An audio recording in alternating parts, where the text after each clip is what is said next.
अस्सलाम वालेकुम जनाब, आपको ईद की खुशियाँ फातिमा नाना की तरफ से बहुत बहुत बहुत मुबारक हों।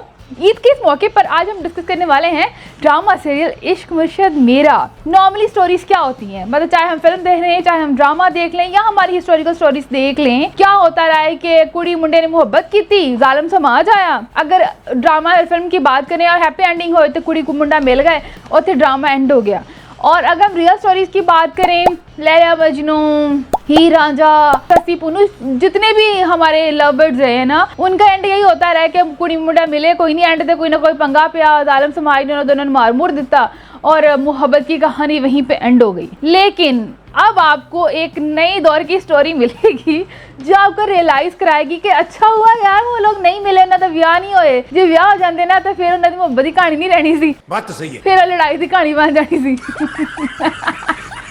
और ये सच है। अभी देखो हमारा जो ड्रामा है इश्क मुर्शद मेरा, वो एक अच्छी रोमांटिक लव स्टोरी थी और उसमें उन्होंने क्या किया है कि कुड़ी मुंडे तो ब्याह करा के वहाँ तक देख लो भाई, ब्याह तो बाद हालात होंगे ने, चंगा है कि मोहब्बत की कहानी पहले ही खत्म हो जाए।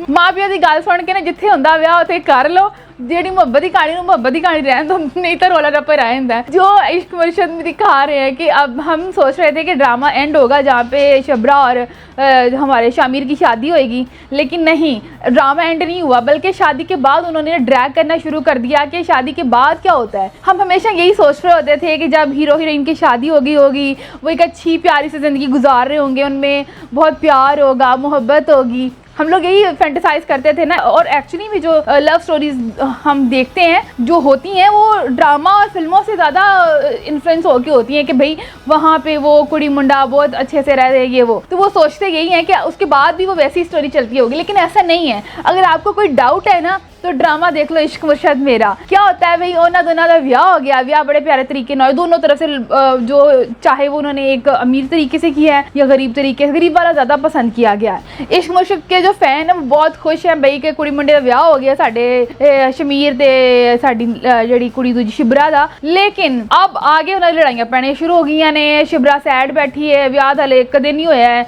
और मुँह बना के बैठी हुई है। शमीर आंदा और पुछदा तेन की रोला भैन, ते वो कहती भाई मैनू कोई रोला नहीं, अपने माँ प्यो ने मिस कर रही उत्थे मैंने छाड़िया। वो शिबरा को भिजवाता तो है लेकिन उसके बाद खुद भी पीछे तुर पैंदा है। उत्थे तो बहुत यहाँ पे ना मेरे ख्याल में ना एकदम सीन बनाए थे डायरेक्टर साहब ने ना।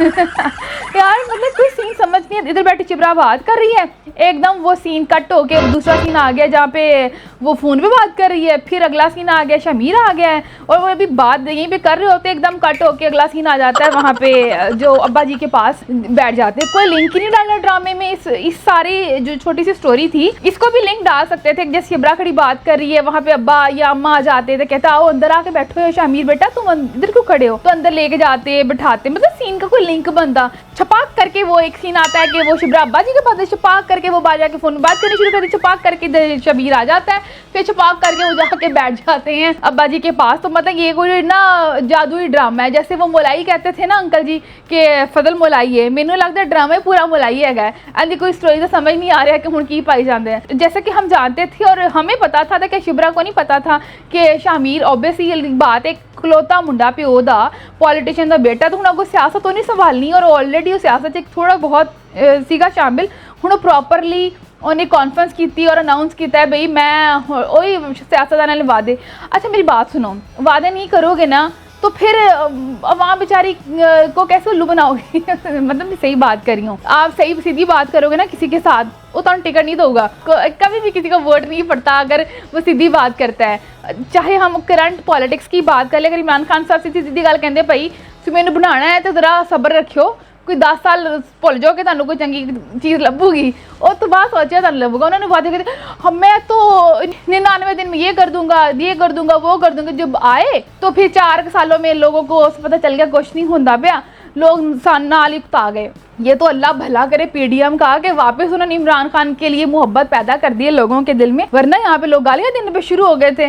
बात तो सही है। तो पीडीएम ने अपने सिरे जो डाल रही है गालियाँ, बहुत पॉलिटिक्स का टच है, तो फिर हमने थोड़ा टच दे दिया तो क्या फ़र्क पड़ता है। लेकिन ये रियलिटी है कि जो वादे करने पड़ते हैं जब आपको हुकूमत में आना है या आपने आवाम को की साइकोलॉजी समझनी है, जिसे ज़रूरी होता है। तो शिब्रा को पसंद नहीं आई। और वैसे भी शामिर ने जो पुरानी गलतियाँ की हैं उनकी पार्टी की, वो भी उसने ऑन की है। कहता वो मुल्क की भलाई के लिए की हैं वगैरह वगैरह, उसने झुटलाया नहीं है, अपने अब्बा के कामों को गलत नहीं कहा है। लेकिन प्लस पॉइंट ये है कि अब जो भी होगा ना सब अच्छा ही होगा और हम पुरानी बातों को भूल जाते। ये करंट नून लीग की पॉलिटिक्स वाला उन्होंने थोड़ा सा इसमें टच दिया है कि जो गलतियाँ हो गई हमारी पार्टी से, मतलब ठीक है उसने कुछ गलत स्टेप ले लिए हैं तो मैं अपनी माँ की चीज़ों को फॉलो करूँगा।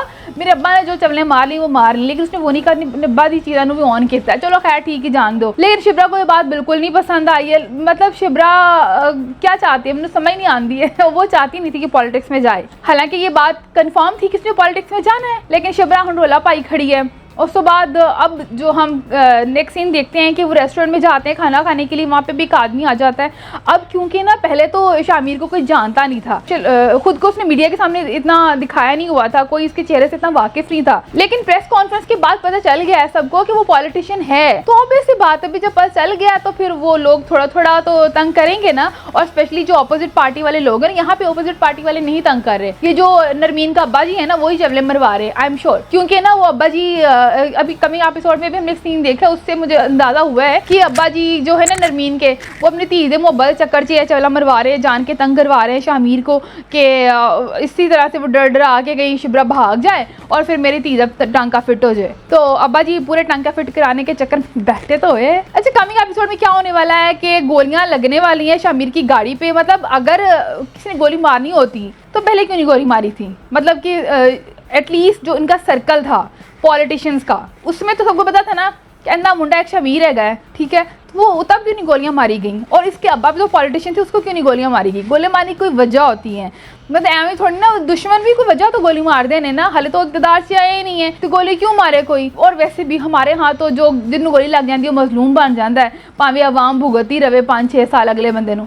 लेकिन ये है कि अवाम अपना नहीं सोचती, वो मजलूम के साथ जाती हैं। लेकिन यहाँ पे अगर जो गोली लगवाई है, ये गोलियाँ भी नरमीन के अब्बा ने मरवाई हैं, अब यहाँ पे शिब्रा डर जाएगी और इनके दरमियान में अब कॉन्फ्लिक्ट ज़्यादा उभर के बाहर आएंगे और ये फिर कुछ अरसे के लिए सेपरेट भी हो जाएंगे। मतलब ऑफिशियली नहीं, अनऑफिशियली, मतलब कि लड़ाई भी नहीं होगी। अपने अब्बा के घर रोस कर चली जाएगी कि मैं नहीं तेरे ना रहना अगर तूने पॉलिटिक्स करनी है। तो वो ये एक तरह से ब्लैकमेल करने की कोशिश तो करी, लेकिन शामिर पीछे नहीं हट सकता। जाहिर सी बात है, पहले उन्हें एक चक्कर अपना उसके अब्बा ने इसकी बात मान ली, शादी वादी कर दी, और अब वो ऐसा तो नहीं करेगा ना कि हुण फिर कहे कि भी मैं सारा काम छड़ के अब्बा जी मैं अपनी बेगम के चक्कर च बस कुछ नहीं हुण करना, दुनिया छड़ देनी है। ऐसे थोड़ी ना होता है। मतलब गोली लगनी हो तो वैसे भी लग जानी है। ज़िंदगी और मौत किसी पॉलिटिक्स की वजह से तो नहीं हो सकती ना, किसी के हाथ में नहीं हो सकती है, वो तो अल्लाह के हाथ पे होती है। तो इतना इमोशनल होना सही नहीं है, ठीक है चलो। लेकिन ये ड्रामा इस तरह से ड्रैग और थोड़ा, और जो फैंस हैं इश्क मुर्शिद के, वो सोच रहे हैं कि शायद यहाँ पे शामिर मर गया है या कुछ होएगा। नहीं, वो मर रहा नहीं है।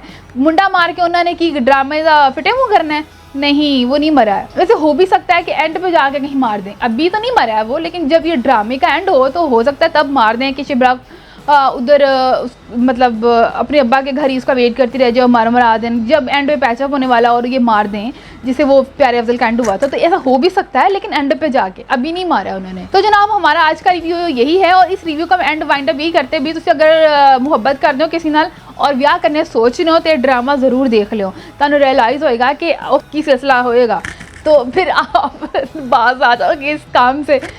इसके साथ ही जी महात्मा राना को इजाज़त दीजिएगा। ईद की खुशियों में मुझे याद रखिएगा, दुआओं में याद रखिएगा, अपना बहुत ज़्यादा ख्याल रखिएगा। Tata bye bye.